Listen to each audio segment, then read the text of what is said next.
তৈরি করার ব্যবস্থা করেছি এবং খানকা শরীফের কাজ আপনার সব কমপ্লিট, এখন প্লাস্টার টাইলস মার্বেল যেগুলো এই কাজটাই বাকি আছে। তো যাই হোক ব্রাদার ইন ইসলাম, এইখানে আমার এই ভাইকে আমি ধরলাম যে হুজুরের খানকা শরীফের জন্য কিছু দিতে হবে। একবার আগে নারা দিয়ালেন, নারায়ে তাকবীর।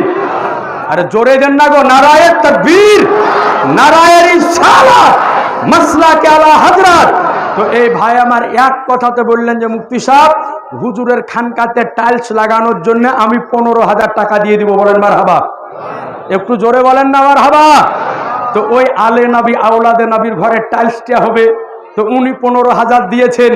আমি বলবো না ক হাজার, কোন একজন ভাই আমার বলেন না যতটুকু পারেন আমার হুজুরের ঘরের জন্য 1,000, 2,000, 5,000 যা পারবেন। একটু কোনো ভাই আমার, একজন ভাই কেউ হাত উঠান যে মুফতি সাহেব আমি দিব, আলে নবী আওলাদে নবী, আমার নবীর ঘরের বংশের মানুষ আপনার ওই টাইলসের উপরে দাঁড়িয়ে থাকবে, আরাম করবে, আরে তিনার পায়ের চরণ ধুলি আজকে ওই জায়গাতে পড়বে। কোনো ভাই আমার নাই? যদি 1,000 পারেন বলেন না যে আমি 1,000 টাকা দিব। কোনো ভাই আমার নাই? সুবহানাল্লাহ। 2,000 এই টাকাটা নগদ দিবে। আহাত গই একটু খাড়া হও, ওই টাকাটা নিয়ে এসো তো। সুবহানাল্লাহ, ওই ভাই আমার 2,000 দিয়ে পাঠিয়েছে। আচ্ছা কত? 1,000। তুমি ওলেদ ভাইয়ের বেটার নাম লিখে নাও, 1,000। সুবহানাল্লাহ। আর কোন ভাই আমার একটু চট করে যদি নগদ পারেন আমার হাতে দেন। আমার গাউসে পাকের বংশধর, আমার আলে নবী আওলাদে নবী হুজুর আবুল ফজাইল ফাসিহি মাকদাজিল্লাহুল আলীর জন্য আমরা খানকা শরীফ বানাতেছি আলহামদুলিল্লাহ। আর এই একটা গ্রামে একটা খানকা শরীফ থাকা, এটা হচ্ছে একটা বিরাট বড় কাজ।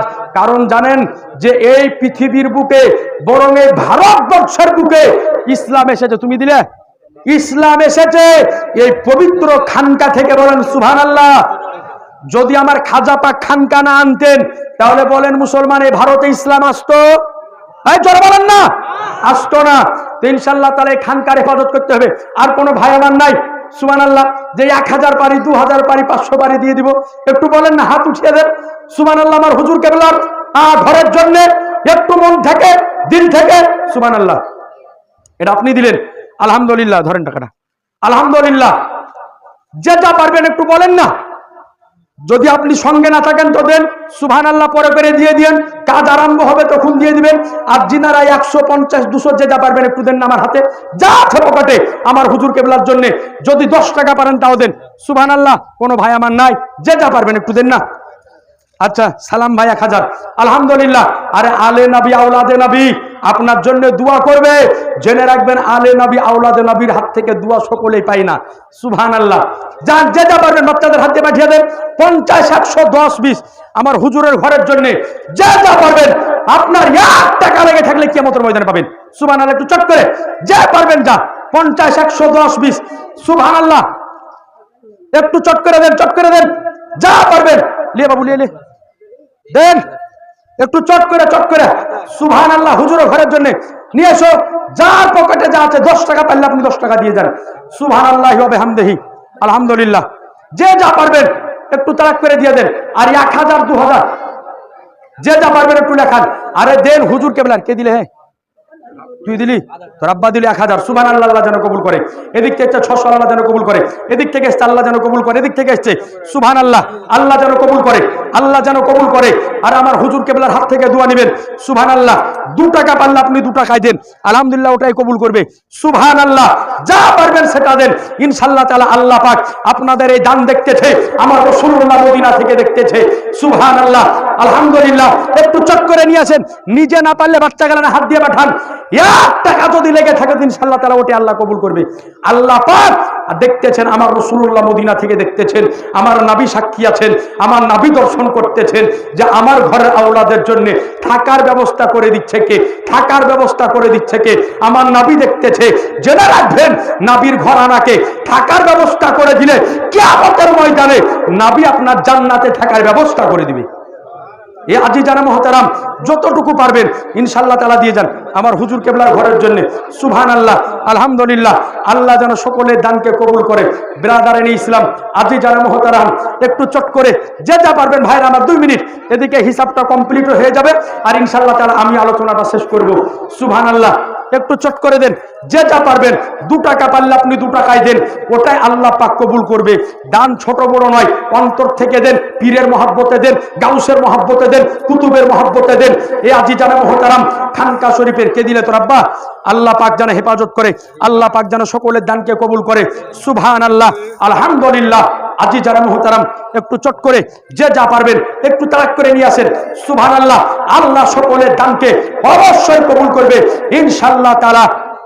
আজিজানে মোহতারাম, আচ্ছা আপনার মায়ের নামে আহাদ এদিকে 1000 টাকাই দিবে। আল্লাহ যেন তোর মাকে জান্নাত দান করে। এটা ঈদগাহাতে আহাদ কই ধরো টাকা ধরো, ওই 1000 টাকার নামে লিখে নাও। সুবহানাল্লাহ, এটা ঈদগাহ, এটা ঈদগাহ। আর হুজুরের ঘরের জন্য এই দিবে 1000 টাকা। সুবহানাল্লাহ, দেন চট করে যে যা ঘরের একজন মহিলা ছিল।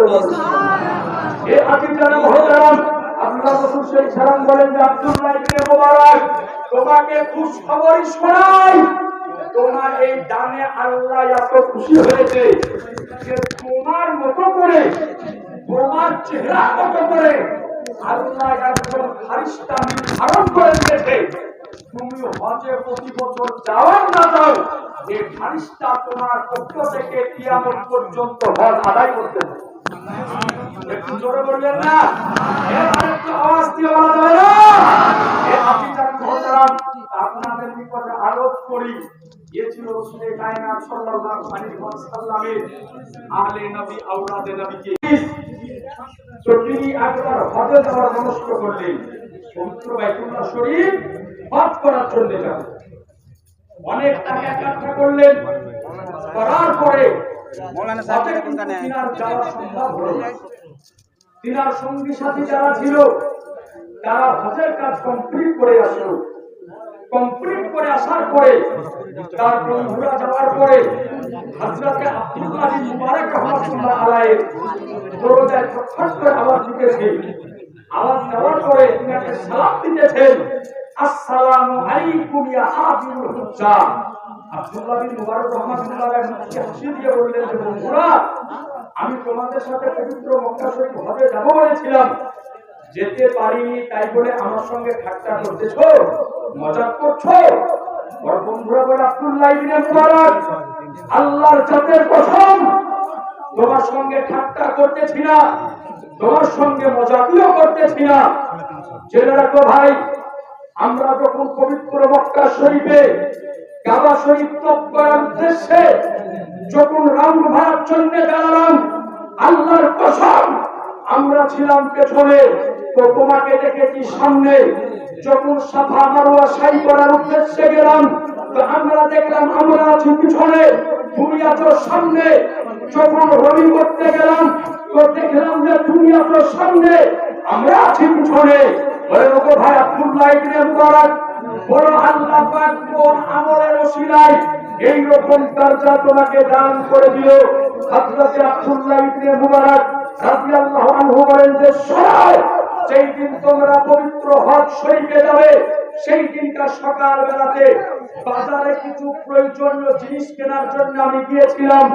যাওয়ার পরে দেখলাম যে একজন মহিলা কয়েকটা সন্তানকে নিয়ে বসে রয়েছে। আমি তাকে জিজ্ঞাসা করলাম যে কি ব্যাপার, এইভাবে বসে কেন রয়েছো?